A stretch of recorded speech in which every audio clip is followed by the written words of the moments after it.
இந்த கலியுகத்தில் பற்றற்று இருப்பது என்றால் பந்த பாசங்களை உற்றார் உறவினரை பிரிந்து தனிமையை நாடி தியானத்தில் ஈடுபடுவது என்றா நினைக்கிறாய்? அல்ல அல்ல.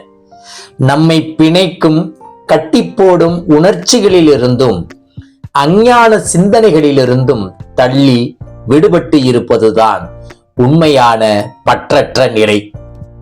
என் சொத்து, என் உறவு என்னை விட்டு போய்விடுமோ என்ற பயத்துடன் தினமும் நிம்மதியின்றி வாழ்வது ஒரு வாழ்க்கையா? சரியான விதத்தில் உன்னை விடுவித்துக் கொள் குழந்தாய். பூமி தாயிடம் தனியாகத்தான் வந்தாய், தனியாகத்தான் என்னை வந்து அடைவாய். உன் பயணம் அமைதி நிறைந்ததாக இருக்கட்டும். ஜெய் குரு சாய். நற்பவி சாய்ராமா.